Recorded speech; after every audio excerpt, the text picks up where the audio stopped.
Assalamualaikum warahmatullahi wabarakatuh. Hai anak-anak, bagaimana kabar kalian? Semoga kalian semuanya tetap sehat selalu ya. Ya, hari ini kita akan belajar kembali bersama Usiin, yaitu untuk matematika kelas 4 di SD Muhammadiyah Program Khusus Banyudono. Ya, sebelum kita mulai, marilah kita berdoa bersama-sama terlebih dahulu dengan membaca basmalah bersama-sama.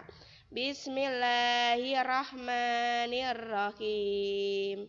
Ya, semoga dengan membaca basmalah, video pembelajaran pada pagi hari ini bermanfaat untuk kita semuanya. Langsung saja ya, hari ini kita akan belajar yaitu untuk bab yang selanjutnya, yaitu bab statistika. Apa itu statistika? Statistika adalah yaitu berkaitan dengan pengolahan data. Ya, ini bab yang sekarang ini seharusnya insya Allah jauh lebih baik nanti nilainya, karena ini untuk mata pelajaran, untuk materi yang sangat menyenangkan dan insya Allah sangat mudah ya. Jadi untuk mengatrol nilai-nilai kemarin kalian yang masih agak kurang ya. Selanjutnya, data itu dapat disajikan dalam berbagai bentuk, yaitu antara lain dengan tabel dan diagram.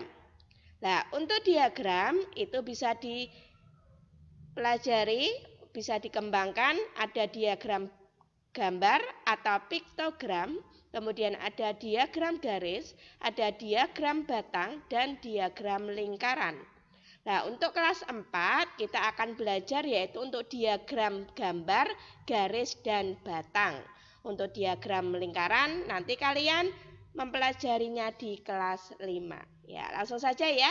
Yang pertama yaitu membaca dan menafsirkan sajian data.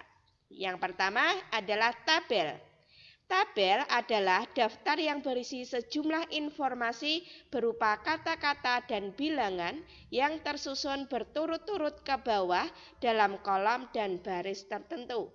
Ya, berikut adalah contoh tabel panen padi dalam ton. Ya, misalnya ada sebuah tabel.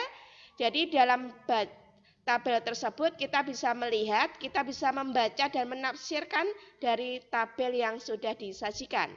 Misalnya terlihat dari tahun 2015 itu terdapat banyak panen padi dalam ton, yaitu ada 4 ton. Kemudian di tahun 2016 berarti ada 2 ton, 2017 ada 6 ton, 2018 ada 5 ton, dan 2019 ada 8 ton.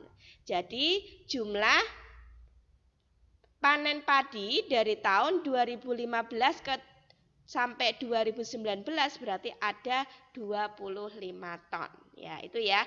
Itu cara membaca atau menafsirkan sajian data. Sangat mudah ya. Jadi dari tabel kalian bisa dilihat, misalnya ditanyakan berapa banyak panen padi dalam tahun 2017, ya berarti dilihat di tahun 2017 berarti ada 6 ton. Gitu ya. Ya, selanjutnya yang kedua, kalau di sini turusnya itu boleh ditulis atau boleh tidak ya. Kalau pada membuat tabel itu boleh dituliskan, boleh tidak. Tapi kalau sudah menandakan 5 di garis miring gitu ya. Ya.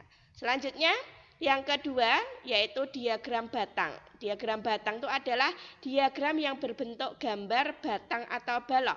Ya. Misalnya dari tabel yang tadi sudah Usiin buat. Jumlah panen padi dalam ton tadi ya dari 2015 sampai 2019. Ya, dari diagram batang yang sudah disajikan kalian bisa melihat misalnya berapa jumlah panen dalam tahun 2015. Ya sudah menunjukkan 2015 berarti menunjukkan tabel 4 ton gitu ya. Kemudian misalnya ditanyakan tahun berapa jumlah panen itu mengalami penurunan. Ya, walaupun penurunan berarti tahun berapa? Ya, dilihat ini tahun 2015 turun ke 2016. Ya, berarti mengalami penurunan adalah tahun 2016 dan 2018. Sudah terlihat ya. yang mengalami kenaikan yang sangat tinggi, yang sangat drastis, ya sudah terlihat berarti dari tahun 2018 ke tahun 2019. Gitu ya. Sangat mudah ya untuk membaca atau menafsirkan dalam diagram batang. Selanjutnya, yang ketiga adalah diagram garis. Diagram yang menyajikan data dengan menggunakan garis. Jadi hampir sama dengan diagram batang, tetapi kalau pada diagram batang tadi berbentuk apa tadi? Batang ya. Kalau ini ada sebuah garis sama 2015 4 ton, menunjukkan 4 ton ada titik. 2016 ada 2 ton, 2017 ada 6 ton, kemudian 2018 ada 5 ton, dan 2019 ada 8 ton. Nah, dari masing-masing titik ini kalian gabungkan.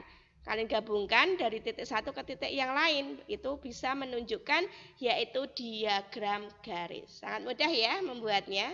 Ya, selanjutnya yang keempat adalah diagram lingkaran. Ya, walaupun nanti di kelas kalian menemukan di kelas 5, tapi setidaknya kalian tahu dulu cara menyajikan data menggunakan diagram lingkaran itu dengan cara membagi daerah pada lingkaran tersebut. Ya, jadi dalam satu lingkaran penuh itu bisa terlihat tahun 2015 sampai 2018 itu misalnya di dalam tabel. Dan ini nanti berapa ya sudah menunjukkan nanti ada berapa ton, kemudian ada juga berapa persen atau dalam derajat ya. Itu kalau diagram lingkaran, tetapi nanti lebih dalamnya nanti kalian mempelajarinya di kelas 5. Ya, kemudian yang terakhir adalah piktogram. Piktogram itu adalah diagram yang disajikan dalam bentuk gambar atau lambang. Nah, setiap lambang itu mewakili bilangan. Ya, contohnya, misalnya di situ ada tadi ya, ada tahun 2017 sampai 2019. Ada lambangnya, lambang apa itu? Hewan. Nah, dilihat di bawahnya keterangannya, satu hewan itu berarti mewakili 1000.